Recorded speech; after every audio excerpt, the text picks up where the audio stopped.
Oke, baiklah. Assalamualaikum warahmatullahi wabarakatuh dan salam sejahtera. Hari ini saya ingin berkongsi bagaimana mengenai VAK dalam SKPM G2 Standard 4. Okey. Sebenarnya kalau kita bercerita tentang Standard 4 ini, terlalu banyak perkara yang memang ada dalam Standard 4. Di situlah ada kebat, di situ ada PK 21, di situ adalah kritis dan kreatif, berbagai-bagai perkara. Di situlah ada pembelajaran terbeza. Jadi maksudnya apa saja yang berlaku sekarang bukan maksud saya, contohnya PAK 21 dia bukan satu perkara yang baru.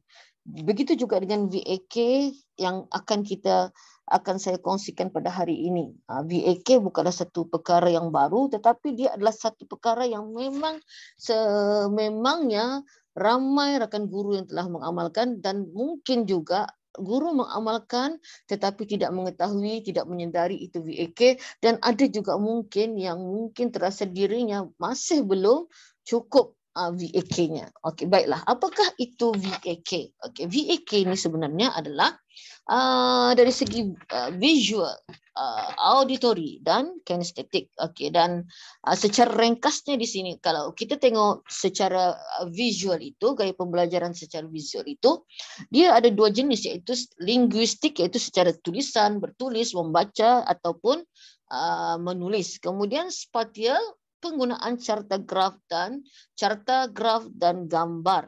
Okey, kalau kita lihat dari segi auditori pula adalah paling mudah, iaitu aktiviti pembentangan, kerja kumpulan, mengulang semula. Kalau kita lihat dalam gallery work contohnya kan, di situ ada berlaku pembentangan dan juga pengulangan, dan pastinya kerja kumpulan lah kan sebelum aktiviti terlaksana. Dan akhirnya di sini adalah kinestetik. Kinestetik ini melibatkan anggota fizikal, jadi sentuhan, alatan. Jadi kalau kita lihat ya, sebenarnya ketiga-tiga perkara ini tidak boleh dipisahkan sebenarnya. Mungkin dia ada sesuatu masa dia terpisah, tetapi selalunya ketiga-tiga ini mesti bersama-sama. Cuma mungkin setiap murid ini dia memang ada kemahiran yang mungkin lebih kepada visual, mungkin lebih kepada auditory, dan ataupun lebih kepada kinestetik. Tetapi hampir ketiga-tiga ini sebenarnya sesuai untuk digunakan. Cuma itulah macam yang saya katakan tadi, setiap murid ni ada kemahirannya, yang maksudnya kemahiran yang lebih dalam diri murid tersebut. Okey, jadi kalau kita lihat secara kasarnya, sebenarnya apabila guru melaksanakan pengajaran pembelajaran berpusatkan murid, maka ketiga-tiga ini pasti akan terhasil.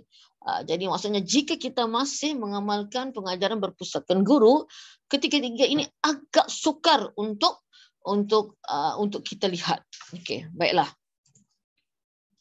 Dan bagaimana VAK ini ada kait mengait di dalam standard 4.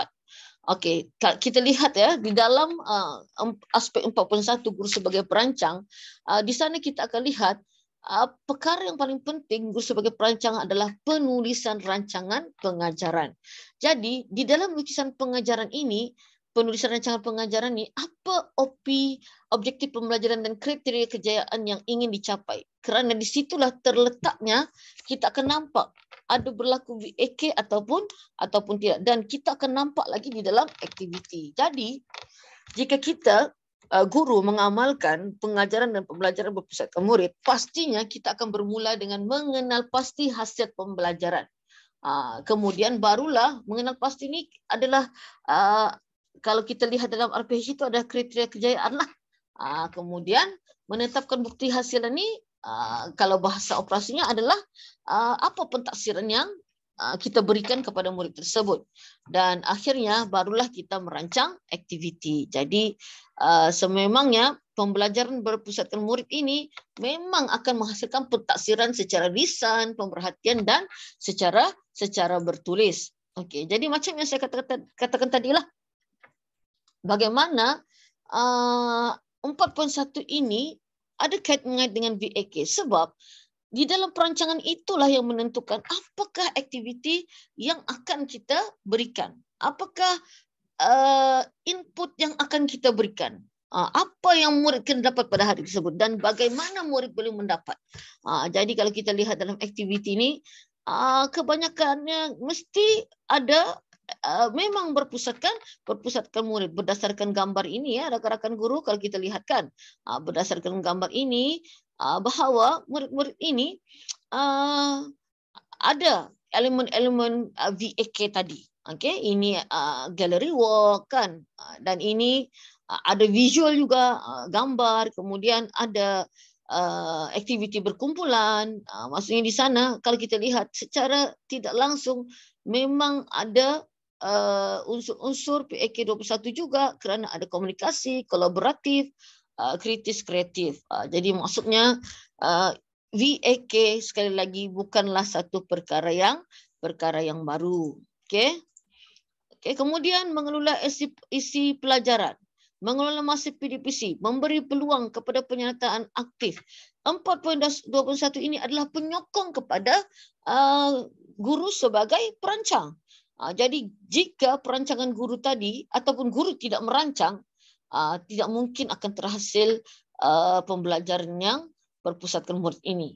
Okey, kerana itu sangat penting dan wajib untuk guru itu menulis RPH sebelum masuk ke kelas. Kerana sebelum masuk ke kelas pastinya kita kena merancang terlebih dahulu. Okey, begitu juga di 4.21 mengawasi komunikasi murid, mengawasi perlakuan, menyusun atur, mewujudkan suasana pembelajaran yang menyeronokkan. Ini juga adalah hasil daripada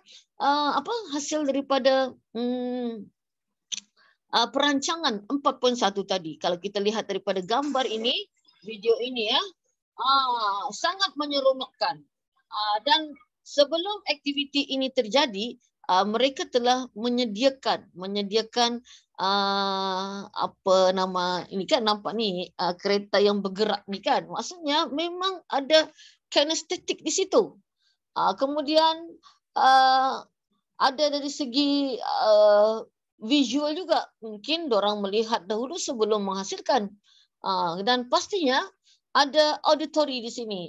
Auditori maksudnya murid mungkin akan memberitahu, membentangkan, dan mungkin juga di sini mereka membuat bersama-sama dengan ahli kumpulan. Dan pastinya di sini kita lihat jika murid belajar dalam keadaan begini pastilah seronok berbanding murid hanya mendengar sahaja kan, iaitu berpusatkan guru kan. Dan ini aktiviti menyanyi di dalam kelas untuk kaedah saintifik, untuk sains. Okey, seterusnya. Bagaimana 4.1 guru sebagai pendorong ada, maksudnya VAK ada unsur-unsur dalam ni. Kerana di sini kita lihat bila adanya aktiviti, ada VAK, maksudnya di situ barulah guru itu boleh mendorong, merangsang murid berkomunikasi, merangsang murid berkolaboratif, mengemukakan soalan ke arah pemikiran kritis dan kreatif. Jadi maksudnya rakan-rakan guru ya, VAK ini sebenarnya bukan satu perkara yang baru. Sememangnya kebanyakan rakan-rakan guru jika telah mengajar berpusatkan murid, perkara ini semua telah berlaku. Dan kalau kita nampak VAK ini sangat sesuai kita gunakan kerana dalam kelas kita muridnya berbeza-beza. Itu yang dikatakan sebagai pembelajaran terbeza. Itu, okey. Dia bukan perkara baru dan akhirnya pastilah di dalam aktiviti tadi ada pentaksiran. Maksudnya kita menggunakan pelbagai kaedah pentaksiran. 3 kaedah pentaksiran. Penilaian, secara lisan, secara pemerhatian, secara bertulis. Semuanya boleh. Maksudnya kita mampu untuk menggunakan pelbagai kaedah pentaksiran. Okey. Dan akhirnya of course lah bagaimana VAK ini kita kaitkan dengan 4.6 murid sebagai pembelajar aktif. Dan VAK itu sendiri memang akhirnya akan membuatkan murid akan aktif di dalam kelas dan macam saya katakanlah akan PDP tersebut akan berpusatkan murid.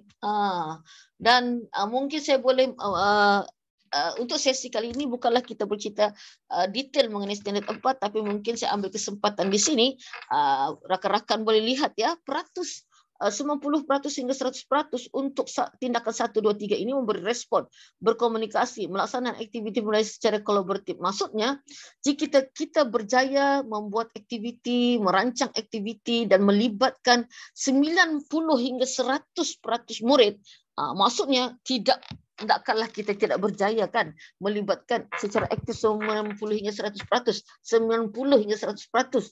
Jadi maksud saya di sini kita tanpa ragu-ragu boleh meletakkan rubrik di sini di tahap kualiti 4 untuk 1, 2 dan 3. Dan akhirnya untuk bahagian yang 4, 5, 6 dan 4, 5, 6 dan 7 ini maksud kita lihat sekurang-kurangnya murid yang terlibat adalah melebihi 50%. Jadi insya-Allah nanti saya akan berkongsi mengenai bagaimana kita menetapkan rubrik untuk aspek 4.1 hingga 4.4. Jadi mungkin apa yang saya sampaikan hari ini ada kekurangan.